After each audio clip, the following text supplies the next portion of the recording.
What's up, guys? So this is a different video because this is a picture of my truck.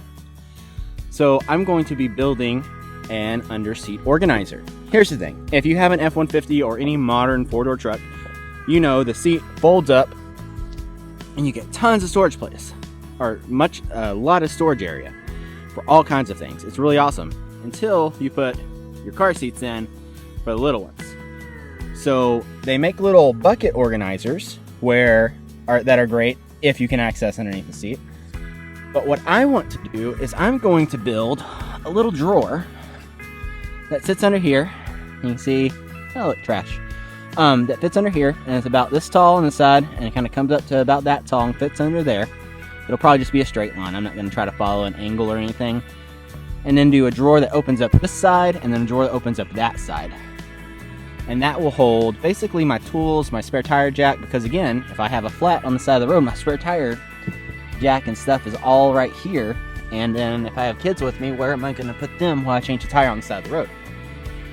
So I'm going to build one of those. I am going to put a set of plans out because the F-150 is the most popular truck in America, and there's a lot of this vintage out there. They should be easily adaptable to whatever you need. This is basically going to be a box with another box in it, and that box is going to have a slight angle and slide out. So not hard at all. Let's get started. So I dug through my scrap bin, and I have a bunch of 1/2-inch plywood, and I think 1/2-inch plywood is going to be perfect for something like this. It's light enough, it's small enough where it's not going to take up a lot of space or be super heavy, but it's strong enough where you can get some good structural support and really put a lot of weight in there with the drawer slides fully extended. So that's what we're going to use, and we're going to cut basically a base, two side walls that are going to be different heights, and then I'll put a height on here, and I'll just have to measure and cut that to size. So don't really know what that angle is yet.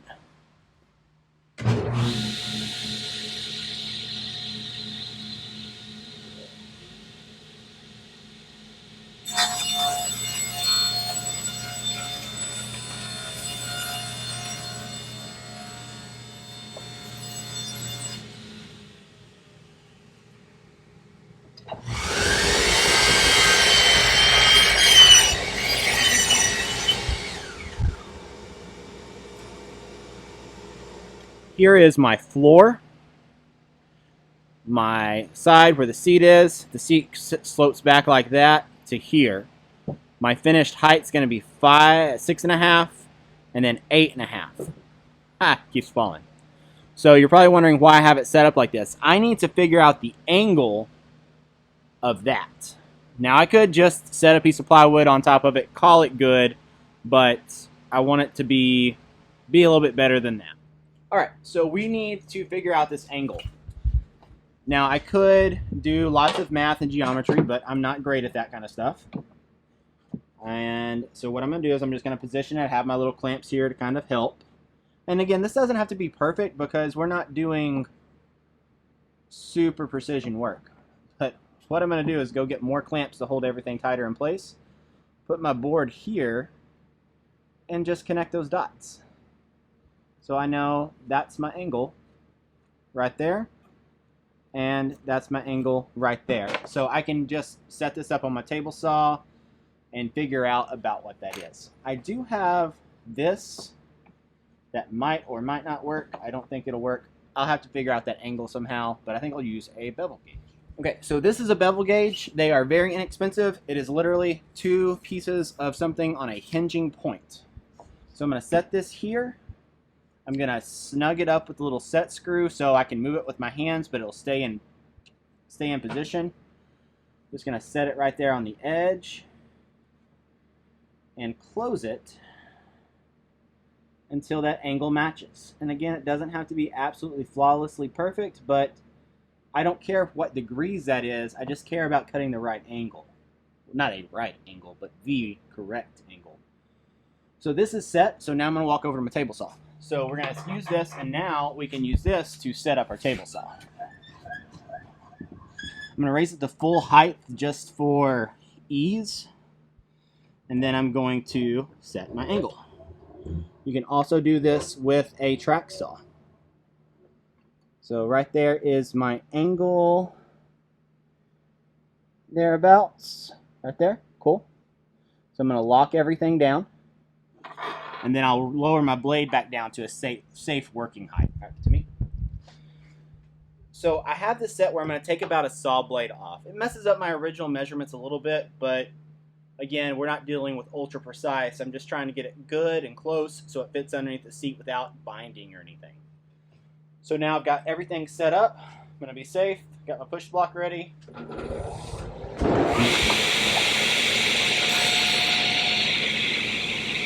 You can see on my test cut, like I didn't cut the actual angle, so I need to come in just a little bit more. I'm trying to take off as little as possible, but get a full bevel cut.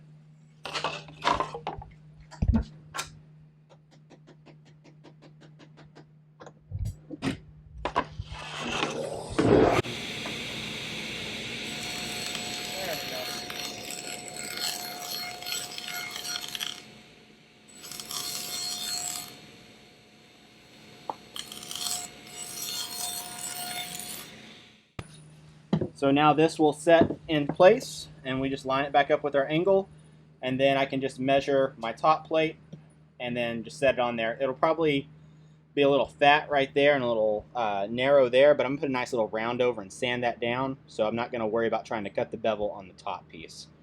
Now I just need to do the second piece. You can cut it now. So now I have my pieces aligned, and now I just need to glue and nail these in place.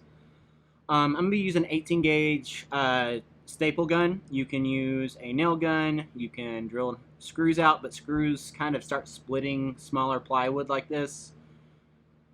Just any good glue and nail will work fine. So I'm going to go ahead and do that, and then we'll come back and put our top on. I haven't glued everything together yet. This is just sitting here precariously, wanting to fall to the floor. Double checked my measurements, they're good. Now you can see a polygon of a shape. So I'm going to build a drawer right here. Now you have two options, or no, you have more than two options, but you have lots of options. So because I used 1/2-inch plywood, and 1/2-inch plywood has enough structural integrity and it's just going to be sitting flat on the floor, I'm going to do a single drawer layout. So basically this is going to be a full-length drawer. I'll probably put a divider in the drawer in the middle, and then I'll just pull out some this side and then some that side to do what I need. You can also put a divider in here. It's like if you used 1/4-inch material, which I would not recommend, but if you did, you'd want some type of center stretcher right there for strength. I'm also not going to use any drawer slides. I'm going to do wood drawer slides that are going to run on some hardwood runners. That's going to give me the most depth and width without sacrificing too much of that. And I don't have to worry about ball bearings or anything like that wearing out. The wood will wear in, if anything. Sometimes it might get a little stuck, but with a good coat of wax, good finishing processes, and some good runners, it'll be fine. So that's what I'm going to do here. So now let's just set that top on there and then glue it in place, and then we're going to build our drawer inside of it. And I didn't account for the curvature that's built into the seat, so I had to make it a little bit shorter. Double checked my measurements, they're good.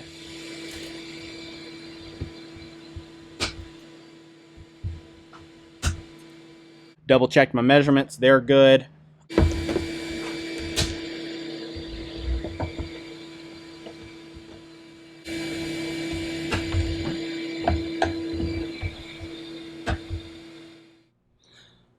So we have it in here now, and you can see it's about flush with the seat right there. That's good.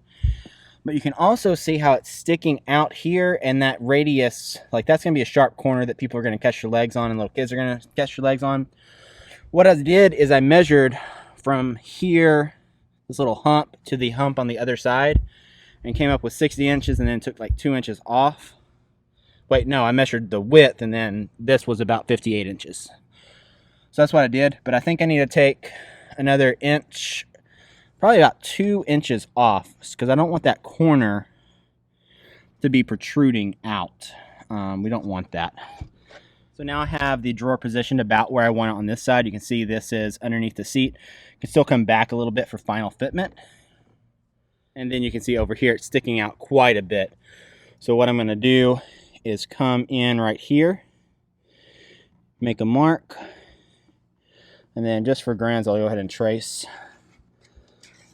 around that, but this mark right here is what I need to cut off. So it's going to be significantly shorter than I originally planned, but it'll be okay.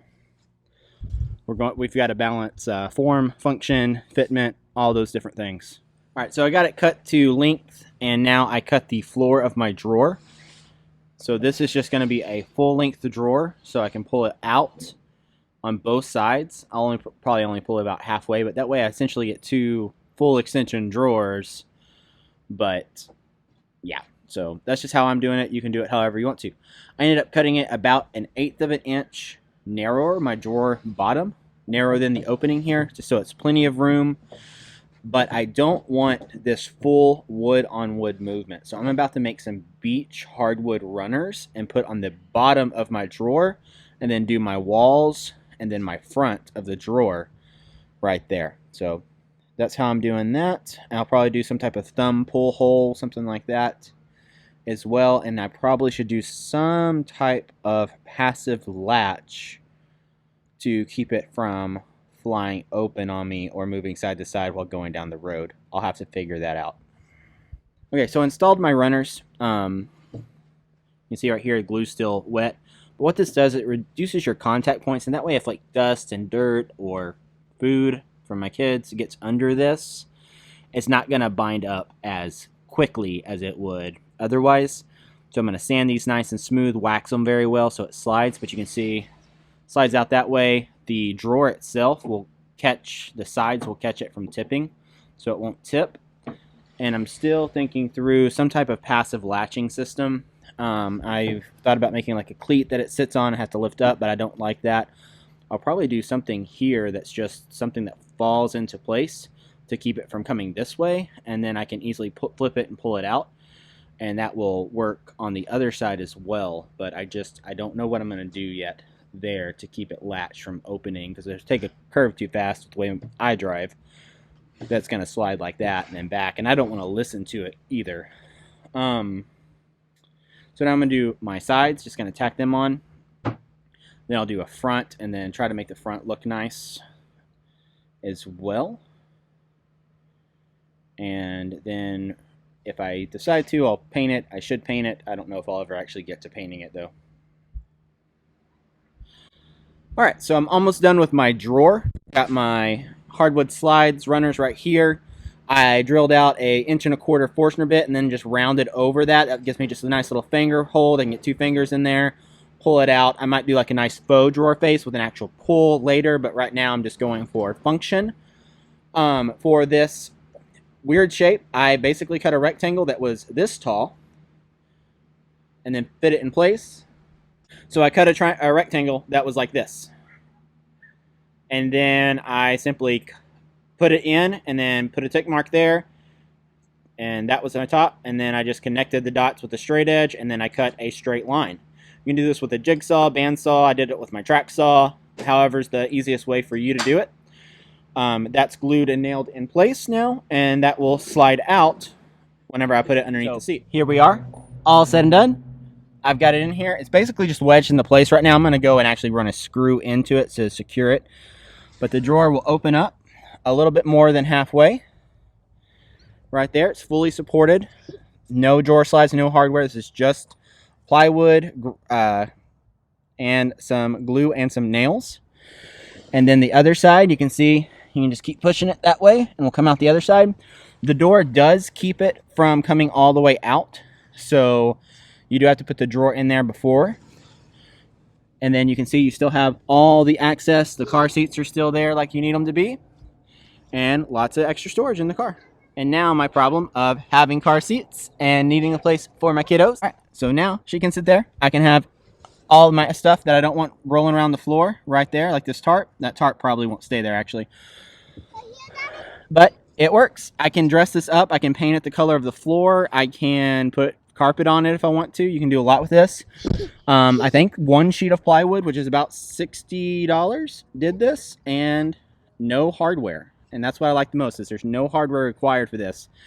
And you can see that it opens and closes smoothly. I honestly prefer wood slides over everything. So thanks for watching. This is my new truck. It's gonna be my work truck and a family dad truck. and I didn't want to do a toolbox in the back because it's a short bed and you lose too much of your bed. And we're going to do a bed cover for luggage, sports equipment, fishing poles, things like that when we're going out on the weekends. But then I want the full bed to haul, you know, furniture, lumber, materials, things like that. So I need a place to store the tools that I don't want to be without on the road while I'm driving, but the car seats pose a problem. This is a great simple solution that you can make in probably any truck. If you want a set of plans, leave a comment below, and then if there's enough people who want a set of plans for a 2012 F-150, I'll make them. But honestly, it's so easy to make. You just measure your things, follow the video, and adjust the dimensions as you need them. If I do have a set of plans, it'll be in the description and the pinned comments below. If you like this video, like it, dislike it, dislike it. And would you paint it the color of the seat to be toned with the seat, or do it with the carpet? I'm thinking carpet myself, that way it'll be pretty much invisible, but I'm open to opinions. Thanks for watching. See y'all later.